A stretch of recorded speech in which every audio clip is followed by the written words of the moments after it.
Mo kí gbogbo èèyàn tó ń gbọ́ mi níbikíbi tí ẹ bá wà. Orúkọ tèmi ni Dr. Ọlálékan Sàlámì, Aláàfin Ìṣẹ̀mbáyé. Èmi máa ń sọ pé erin kọjá gbígbé, àjànàkú kọjá rúrù, àjànàkú kọjá mórí nǹkan fìrí. Bá a bá rerin, ẹ jẹ́ ká sọ pé a rerin. Nǹkan tèmi máa ń ṣe lórí social media òun náà ni pé mo máa ń pe àwọn ọmọ Yorùbá ṣàkíyèsí ìpè tẹnitẹni tàkísà ń ta tán. Àṣà òyìnbó tá à ń kó òun ló ń jẹ́ kí gbogbo nǹkan kó má lọ déédé fún àwa aláwọ̀ dúdú. Àwa náà ní àṣà tiwa.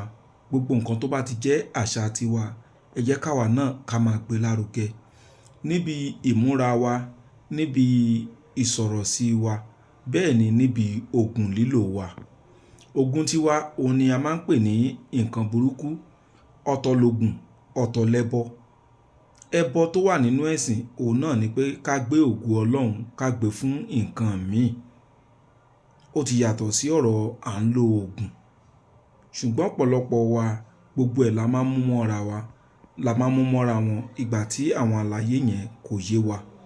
Ẹlòmíì kì í tiẹ̀ fẹ́ gbọ́ òògùn ìbílẹ̀ sétí rárá. A ní nínú ìjọ wa a kì í lo nǹkan dúdú. Nǹkan funfun tó ń lò náà mélòó ló ṣiṣẹ́ ń bẹ̀? Àti wípé àwọn tablet nǹkan kan tó ń lò yẹn, ṣebí ìwọ náà rí pé àwọn nǹkan kan náà gún pọ̀ náà fi ṣe? Ní ọ̀pọ̀lọpọ̀ ìgbà àìmọ̀kan ló máa ń jẹ́ ká sọ bẹ́ẹ̀. Ìdí rèé tá a fi dá ẹgbẹ́ kan kalẹ̀. Orúkọ ẹgbẹ́ náà ni Association of Africa Tradition and Culture. Orí WhatsApp òun ni a ti ń ṣe ẹgbẹ́ náà. Bẹ́ẹ̀ sì ni à ń ríra wa lójúkorojú. Kì í ṣe irú àwọn WhatsApp group tí a máa ń rí káàkiri tó ṣe pé oríṣiríṣi aburú ó máa ń ṣẹlẹ̀ ńbẹ̀. Ẹgbẹ́ eléyìí tí mò ń sọ yìí, ẹgbẹ́ ta ti dá sílẹ̀ láti bí ọdún mẹ́wàá ni.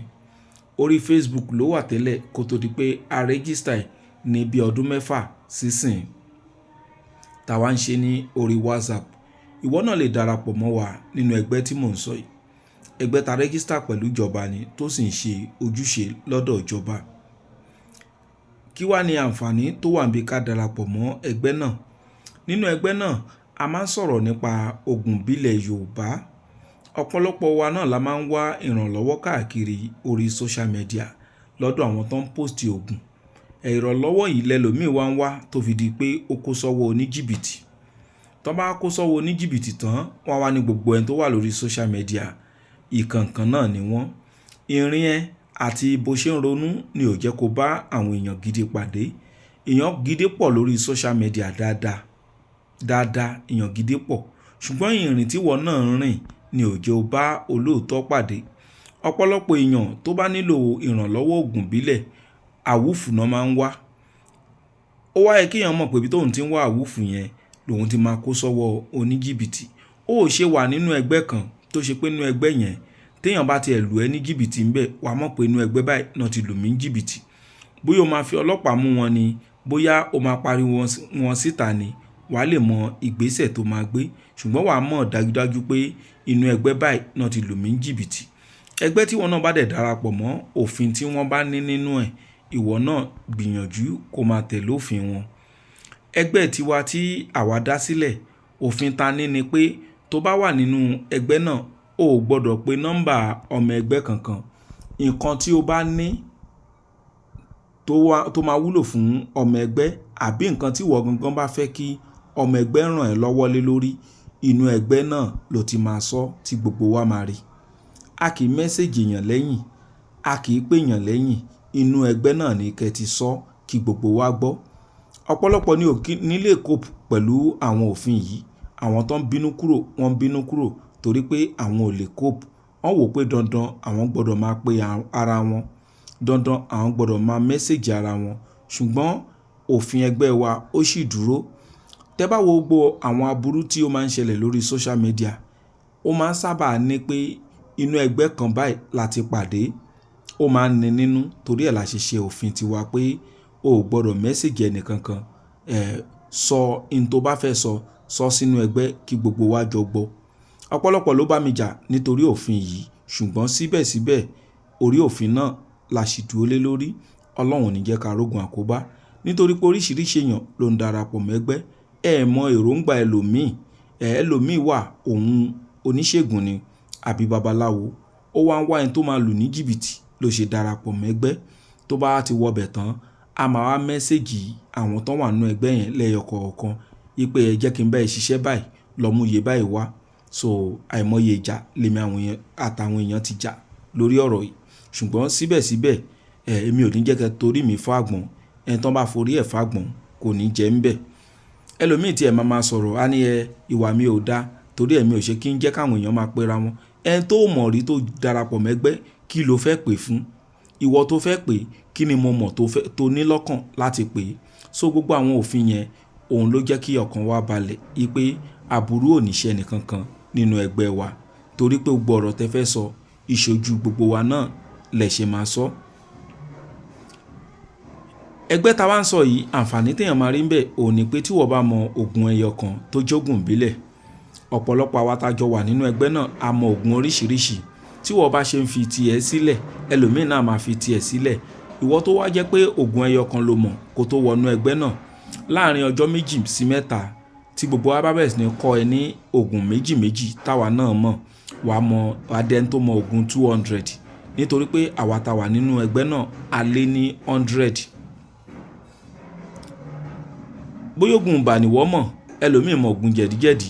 So èyí tó máa fi máa kó sọ́wọ́ àwọn 419 káàkiri, gbìyànjú kó darapọ̀ mẹ́gbẹ́ yìí. Kò sírú ògùn tó ń wá, ìtajà ni, oṣó ni o, àjẹ́ ń dààmú mi ni o, nǹkan kan gbogbo ẹ̀ pátápátá ẹ máa rí nínú ẹgbẹ́ náà.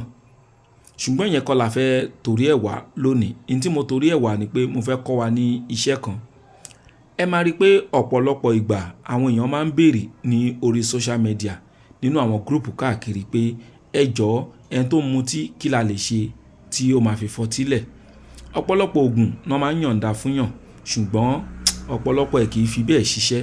Mo fẹ́ fún wa ní èyí tó máa ṣiṣẹ́ lónìí tó dá mi lójú.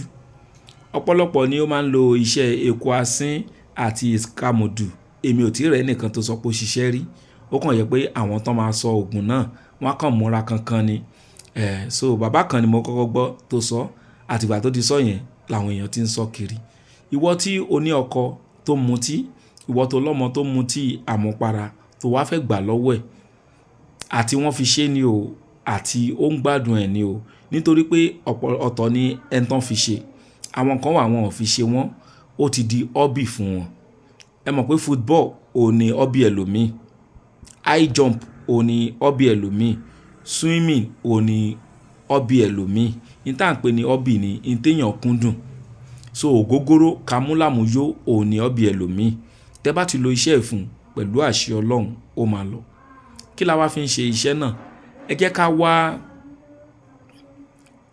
tí èèyàn tí ó mutí yó tó bá bì, èébì tó bì yẹn ẹ jẹ́ ká kó. Ẹni tó bá ní ìkórìíra kò lè ṣe o, ipe kó kó èébì. Ṣùgbọ́n tá bá wá ti kó bẹ́ẹ̀ yẹn, nǹkan kí nǹkan tí èèyàn tó mutí yó yẹn tó bá bì, òun náà la máa kó. Torí èèyàn tó jẹ rice tó wá mutí yó, ẹ mọ̀ pé tó bá máa bì, rice ló máa bì. Rice yẹn òun náà la máa kó. Tó bá jẹ́ bà ni, òun náà la máa kó.